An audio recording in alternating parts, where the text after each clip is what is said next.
Welcome to the topic on HCCTV. This is a show where we highlight Houston Community College, our students, our programs, and our reach into the community. Glad to have you with us. If you're watching us on HCCTV, make sure you jump on over to social media. Find us on Facebook. You can follow us on Facebook, but most importantly, find us on YouTube, Houston Community College. Click the subscribe button. That way you can know when we have new shows posted like this one. You can also download the audio versions of all of our shows on our podcasts by going to hccs.edu/podcast. We've got a great show lined up for you talking about our fine arts program. You know, it seems like we've spent, 8 or 9 months now in quarantine, and many of us have gained a new, fresh appreciation for actors, musicians, artists, and technical craftspeople who create our entertainment. Dean Colleen Reilly joins us right now to tell us about the Visual and Performing Arts Center of Excellence here at Houston Community College. Dean Reilly, welcome back to the show. Good to see you again. Nice to see you. Thank you for having me. I've got to ask you right off the top, you know, we're living in a different world right now where we're having to work virtually, remotely in many cases. And I imagine your students are not only having to learn in a world where most of their instruction is online, but they're having to learn new ways of presenting their productions as well. They are. They've been working really closely with the faculty. I think as you look across our industries, you know, it's been a huge learning curve for everyone, but any creative process has a period of development. So I think that this past year has given all of our disciplines, art, dance, drama, music, audio recording technology, filmmaking, you know, an opportunity to step back from the way things that we've approached things and look for new ways to connect with our audiences. You know, I know before COVID that your department is very, very big with getting students to get involved with Instagram and to feature their work out there, whether it be Facebook or YouTube to create the videos. But now it seems like that's much more important because it's become a way of life if you're in the performing arts. It is. You know, this time of year, this time of any semester, we are blocking out the calendar for exhibitions and performances across HCC. We've always had a strong social media presence, but that's always been a complement to our in-person events. And I think now those things are reversed, and we're really relying on social media and HCC media for the broadcast of our students' performances and exhibitions. Tell folks first what your Center of Excellence has a number of disciplines and programs. Maybe you can talk about a few of those, and then we'll get into the specifics about certifications and degrees. Sure, absolutely. So there are 7 programs in the Center of Excellence for Visual and Performing Arts. We have our fine arts, art, dance, drama, music, and our media arts. We have filmmaking, audio recording technology, and music business. These 7 programs have just come together for the first time in the past year. So along with all of the changes that have come with COVID, it's really created a lot of opportunities for our programs to learn about each other and collaborate. So we have our audio recording technology students being a huge support to our music program at the moment. They're gaining a lot of professional experience and making a lot of really good recommendations. Filmmaking is also collaborating with the other programs. So we're seeing a lot of crossover between our fine arts and media arts this year. And that's really what I guess HCC is all about. Even before all this happened, is getting departments to cross over and help each other. I know one of the best examples we had, and I think we worked with your department, was on something that was being done for the art car parade. Of course, that's kind of went by the wayside this year. Oh, no, it hasn't. It hasn't. It's we're getting it ready for April 2021. So good. Stay tuned. But that was a collaborative effort where your department worked with the science department and all across architecture, all across HCC to put together this vehicle. Yeah, well, we really think of HCC as a STEAM institution, so it's very important for us that the arts have the same kind of platform that we see for the sciences and technologies and the humanities. You really can't accomplish much without us, and so we're happy to be part of all of those conversations. For someone looking to get an education in fine arts, can you just get a certification and get employment? And Does it take a 2-year degree, maybe moving on to a 4-year degree? And I know we have partnerships there as well. There's a lot of avenues, a lot of pathways that our programs create. We have very conventional pathways into 4-year schools with our art, dance, drama, and music programs. So you can earn your associate's degree at HCC and then transfer to a 4-year school. One thing I'm very proud about is that our freshmen and sophomores have the same kinds of opportunities as juniors and seniors have in those 4-year programs. So our students exhibit their artwork every semester. Our musicians are performing, our dance performers are doing choreography and they're giving recitals. We've got a fantastic drama production team. So there's a lot of professional experience that comes in the preparation for the audition and entry into the 4-year schools. And then we're also building associate's degrees across our filmmaking, our audio recording technology, and music business. So those are very conventional avenues, but you can also come in and take courses and really gain some skills, work with working professionals and teaching artists across our COE, our Center of Excellence, and enter into the workforce or complete a creative project, or we're here to support the community, and we really want to engage everyone with the arts. What are the feelings you're getting from students now? Not just the online learning, because that's something we can learn to deal with, but going out into the job market right now when things are a bit uneasy, especially going into a fine arts career.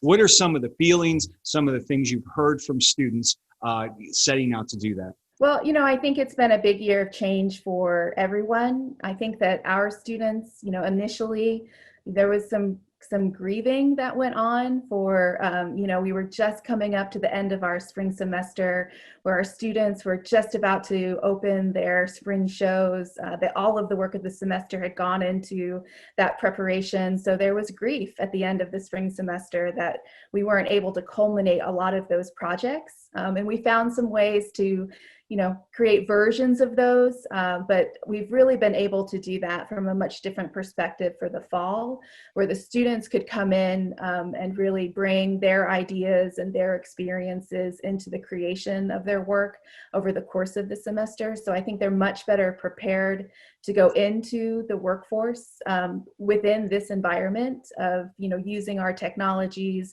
thinking about how to support creative projects, thinking about how to, multitask across a gig economy. So I think that there's a lot of excitement, and I really, I applaud the faculty for creating such a supportive environment and really keeping the students motivated and engaged. They've just been absolutely amazing. I know at the end of last semester, like you mentioned, you had a lot of student exhibitions, concerts, performances, screenings that were going to happen, but those all went online, and you were able to at least get them out there for more of a targeted audience, and really anyone could get a chance to see it. Yeah, well, we're doing that again. We have our visual arts student exhibition on Instagram again this semester, and hopefully we'll be able to have some in-person exhibitions in the next calendar year, because it's very important for us for those students to be showing their art. And we have concerts and recitals and performances that we've also taken online through YouTube. We did run into a few copyright considerations, so we moved some of those broadcasts over to our EduTube channel. So if anyone needs access to that, they can contact me and I can assist. We'll also put pertinent links in the social media post for this show as well. Colleen Reilly, thank you for joining us on the show today and enlightening us on everything that's going on in the fine arts program. We wish you the best of luck and stay safe. Thank you. You too. When we come back here on the topic, we're going to be talking about drama in the classroom, not the kind of drama you hear about in gossiping. Drama, studying drama. How did they carry on with drama here at HCC? We're going to give you a taste of that coming up here at the topic. Stay tuned. 150 over 90. 180 over 111. 160 over 110. I had a stroke. Your blood pressure numbers could change your life. Lowering them could save you from having a stroke. If you've stopped your treatment plan, restart it or talk to your doctor about creating one that works better for you. Start taking the right steps at manageyourbp.org. Now I'm, trying to get better, stronger than ever. There was an old woman who lived in a shoe. She had so many children, she didn't know what to do.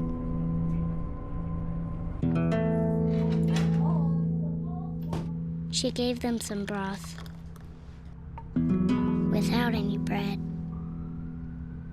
and kissed them all soundly and put them to bed. Hunger is a story we can end. End it at feedingamerica.org. That one day at PE when they were like yelling at me and then you just linked arms with me, I don't think you know how much like that helped me. I finally like knew that I had somebody.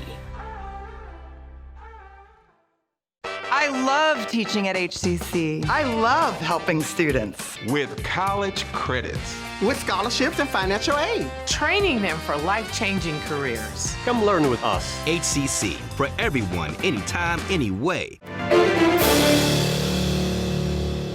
Welcome back to The Topic. I'm Todd Duplantis. You may be watching this show on HCCTV, but make sure you jump on over to social media, find us on Facebook, subscribe to our YouTube channel, and download all the audio versions of our shows, the podcast. You can download them at hccs.edu/podcast. You know, it's said that Shakespeare once said that all the world's a stage. Actually, I first heard it in a Rush song. When that shows you how old I am. It wasn't Shakespeare. I heard about it in a Rush song. I'm going to ask Michael the same question. Michael, I'm sure you're familiar with the song. Sure, I've heard it. Absolutely. Yeah, absolutely. We're talking with Michael Flanagan, drama instructor here at HCC. And Michael, you've got a new book out called All the Classrooms a Stage. Was this something you had in works obviously some time before COVID hit? And maybe you can tell us a bit about that. Sure, yeah, it's been in the work for quite a while. My writing partner, Rose Burnett Bonsek, and I had the idea about 4 years ago. And started putting together all the steps that you do to get it published, and we're fortunate enough to get it picked up to be published. And the central idea of it is that it's using theater concepts and philosophies in classrooms that aren't necessarily theater classrooms. So we're taking improvisation ideas like yes and, or the same techniques that a director uses in a rehearsal, or the acting skills an actor would use, and applying it to non-theater classrooms on the college level. And it keeps students engaged in regular classroom activities, but also homework and test taking and group work. And it helps to keep teachers more engaged in their work. And the back and forth between teachers and students tends to improve when we apply a lot of these concepts. I imagine this could also be the key word, and Dr. Reilly mentioned it before, was STEAM. And I imagine it could be used across the board in teaching these classes, not just humanity classes, but as you mentioned, ones that would fall under the STEAM category. Sure, we use lots of examples in the book and try to cover as much as we can in all different areas of education.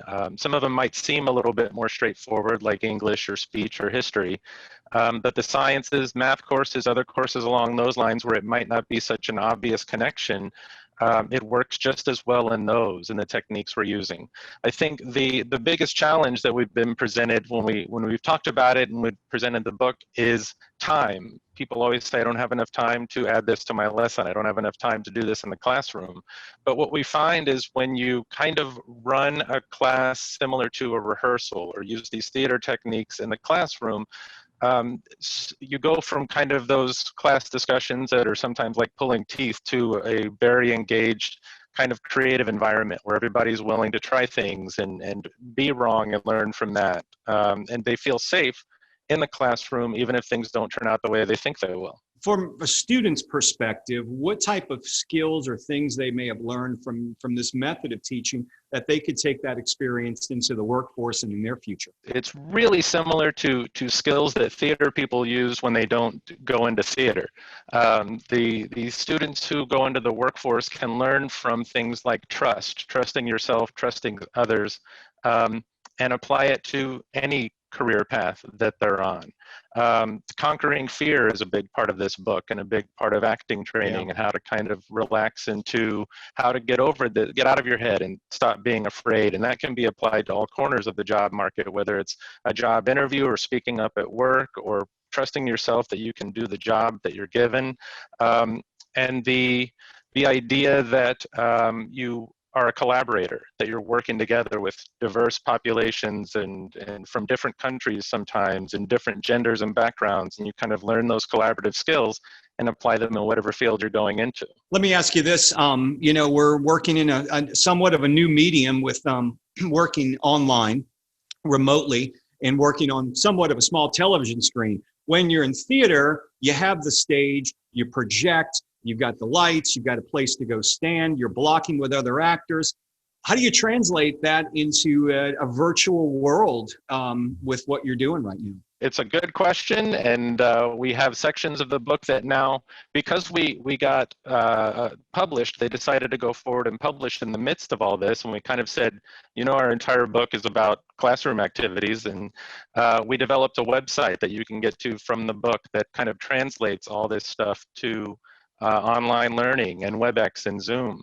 One of the things that the drama department has been doing and discussing at our various meetings about how we're kind of taking these classes and converting them online is how much you can get done in an online environment like WebEx. It's just kind of coming up with the concept of how do I translate the stage to a WebEx window and still communicate all those factors? How can I use my space rather than just kind of be a floating head like I am now? For a performance, how can I get up and move around and use a prop and use an entrance or an exit from left or right and go up stage and away from the camera and toward it to enhance the performances and the work that I'm doing that will, beginning next year when we're all back in person sometime, translate to a stage or a rehearsal room. You know, sometimes I find that sometimes having to do things in desperation sparks creativity. Is that what you found with what some of your students are coming up with new ways of doing things? Sure. I mean, part of teaching drama, specifically acting, is to try and avoid that feeling of desperation. So I think a lot of the desperation is on my end in putting together how to communicate the lesson and make it happen so that they can kind of relax again and kind of drift into it and then start learning and applying and working. And what we found, all of us, I think, in doing that is it's not only possible, but we have excelled at doing it. It's just a lot of planning in advance, thinking, you know, normally on whatever date, November 15th, I would be teaching this lesson in a room and we'd be talking together, and now we're going to do it this way. What can I apply? What books can I go back to and read up on and take new ideas and apply them? Who can I talk to? Theater people are collaborative people. So it's, you know, conversations and questions and ideas. I know HCCTV helped you guys with one of your productions you launched online back in, I believe it was May. And when it was kind of ironic at the time when I was presented the idea, I had just that weekend watched my nephew's production for the Keller High School in Texas, and they said, we want to do this. And I'm like, you know what? I just watched one of those the other day.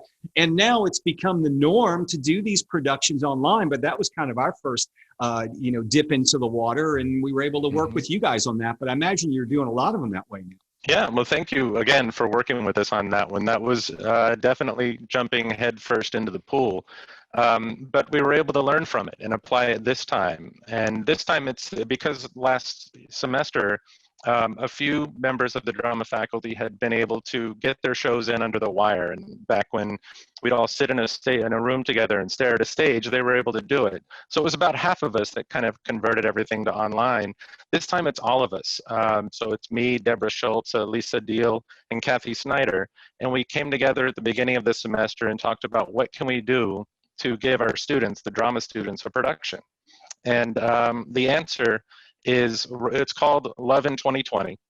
But the gist of the plan was to not try and do a play or a full-length play or even smaller plays that would take place with people in person, to kind of have the stories we're telling be reflected by the environment that we're in, this square window, WebEx, and eventually broadcast on YouTube. So it's a collection of scenes and monologues, and this time sometimes written and developed by the students, and all of them kind of meant to be performed through WebEx or Zoom in this kind of environment and shown to people that way, which has been really exciting. Well, Michael, we look forward to helping you guys out in the future. Let us know whenever you need some assistance. We're more than happy to jump in with you guys. Michael Flanagan, from HCC's drama department. We appreciate you being here. Stay safe during this. Thanks, you too. All right. We'll look forward to seeing you in a theater again soon. All right. Stay with us here on the topic. We're going to talk with the audio technology program. That's coming up next right here on the topic. When I was in foster care, I never knew when I would have to move. So I always had my suitcase ready to go. Then one day I was adopted. My new parents opened their hearts and home to me. My parents cook my favorite breakfast for me every morning. My parents take me on trips I never thought I would go on. They gave me a home and an even better reason to use that suitcase. My parents aren't perfect, but they're perfect for me. It takes less than 1 minute to find out if you may have prediabetes. You can do it here. But I get it, you're busy, and busy people can't have prediabetes. I read that wrong. They can, okay? Just go to the site. Hey, Bobo, do trees tell each other stories? I'm sorry, I'm afraid I don't know that. Hey, why don't we go find out? Listen. Do clouds take naps? I couldn't tell you. Dad, do stars visit their friends? Look.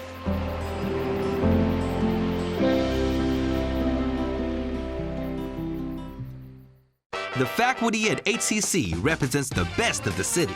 They're committed to getting our students to their goals.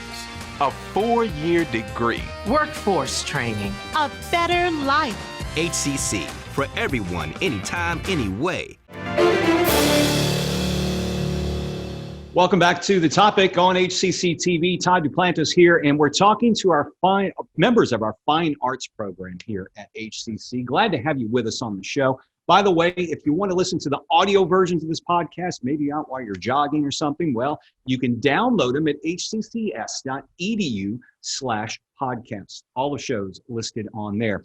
As mentioned, we're talking to our Fine Arts program. We've got David Sharma, adjunct professor in audio recording technology. He's going to be talking to us about bringing his professional experience into the classroom. David, welcome to the show. Thank you. Glad to be here. David, now you're a TEDx presenter, a percussionist, a producer, and an educator. When do you have time to do everything? Since March, we've got a lot of time to do everything because there's nothing else happening outside of there. But yeah, the balancing act of being a professional musician in this day and age is very few people just do one thing. And everybody I know is performing and recording and teaching and touring and doing everything else. Here's a question I'm just kind of wondering out of the ballpark here. Are students coming to you now and saying, hey, look, I want to do some recording with other individuals across the web, but I want a program that takes away the delay. Can you help me with that? Or do you have you had people coming to you wanting to do something about the fact that we're all working remotely and we still maybe we want to record with each other? I've had some, and there's not really a lot of good real-time, just because everyone has different setups, and the way the math works, there's not a bunch of good real-time ways to collaborate, sadly. That doesn't mean that you can't do it like a game of telephone. You know, you record something, you send it to someone else, they record on top of it, it goes out and it comes back. Well, it's still much better than the days of when you used to have to take a tape and physically mail it to someone. Yes. You know, you hear about bands that hated each other, like the Eagles, and they were doing that for years. Man, that's how I guess they phoned it in. So they kind of got it that way. Let me ask you about this. Being a musician, do you have memorable gigs that you can bring the experience into the classroom as well? Oh, yes. Many, many of them. I've earned my 10,000 hours and then some. And what's sort of fun is that I think for everyone, the gigs that I remember, if something goes perfectly well, you don't really remember it. But the ones that have, you know, absolute tragedies happen make for both fun stories and also good shareable learning experiences because you got to make do when something happens. For someone who's interested in audio technology recording into this program, what are some of the highlights you would give them as to how they could take this, what they learn at HCC and turn it into a practical career for themselves? Well, number one, it's a very, very broad career. It spans everything from doing broadcast work and broadcast audio on to doing, obviously, recording and live sound productions, but music production and all the arms of music producing. I have friends who are simply vocal editors. They don't write music, they just edit other people's vocals, and that's a full-on career. So you need to have experience in all those avenues, and what we have at HCC is a tremendous resource available in our facilities are just tremendous. I'm reading here in my notes, maybe you can tell us a bit about a program that you're a beta tester for, Ableton Live. What is that and how are you using this program? Sure. Ableton Live is a piece of software made by a company in Germany called Ableton, and it really bridges the gap between standard recording technology, so it acts as the center of a recording studio, but it also is a performance tool. So you can use it, and I've used it for years, to perform music live or to augment a live performance. And it's extremely expandable and customizable. So it's a really wonderful tool for creating music and performing music. You know, another thing too, being a musician, maybe you can answer this question. It just amazes me because it seems like musicians right now are releasing albums they've been doing during the lockdown because they've had so much spare time. I mean, realistically, we've got everything we need in a computer to create that studio sound. I mean, Paul McCartney's about to release McCartney 3, where he played every instrument on the album. He hasn't done one of those in like 40 years. But are we seeing more of that now because the technology is so accessible for everyone? It's interesting. The accessibility of technology is fantastic. You know, like what would cost you nearly $1 million worth of gear 20 years ago can now be had for a smallest fraction of that just on a laptop. So I think that's great. You know, the democratization of the process is fantastic. What's happening now is it's sort of uncharted territory in a way that everything is online and streaming, and how you monetize that and make a career out of that is way up in the air. Well, that's been a question for years because even though with the advent of iTunes, there are musicians out there that still aren't making the proper amount, or at least they say, from putting their stuff out there on the internet. It's tough. You know, 10 years ago, we were talking about how to monetize downloads, and now we're talking about how to monetize streams. And it gets more and more available for people to hear your music, but it is very hard to find a consistent way to make that work since the technology landscape is always changing.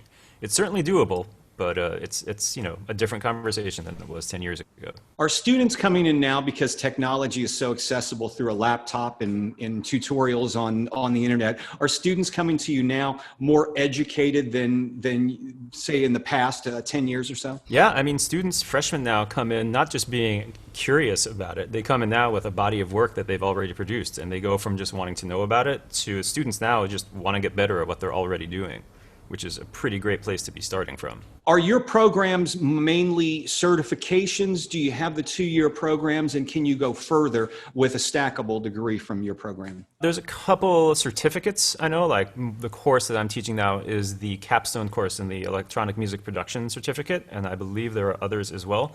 Yeah, it grows and grows in and of itself. Again, the lines between who is an audio recording technologist and who is a musician is very, very blurry right now. So if you're coming from this as a musician and you want to make professional sounding records for yourself, not only is the technology there to do it, we can give you the skills that you can just hit the ground running. Are you finding more students are wanting to produce their own music as opposed to bringing in an outside producer? I mean, they're learning how to do it all on their own. Are they looking to take that step? Yeah, for sure. The most driven ones are doing it whether or not we're asking for them to do it. And it's been we've definitely been a pipeline for supplying local studios with interns who are just well-versed and have a great work ethic as well. But yeah, they come in wanting to make music and can come out the door flying with that. Well, that was going to be my next question. Internships, it sounds like you do have a few studios, at least in town, that you can supply students to get more experience, because that internship is very, I would imagine in this, very important. Yeah, well, connections in general are just, you know, socializing even is important. But an internship historically in recording, you get in on the ground floor, you're literally mopping the floors on the graveyard shift, and you just work your way up. Yeah, so many of those stories start that way. David Sharma, adjunct professor in audio recording technology here at Houston Community College. Thanks for being here with us today. And we hope you learned a bit about our fine arts program. If you'd like to learn more about them, we'll have the link in the social media post for this show so you can explore the fine arts program here at Houston Community College. Thanks for joining me here on The Topic. I'm Todd Duplantis. We'll see you again next week.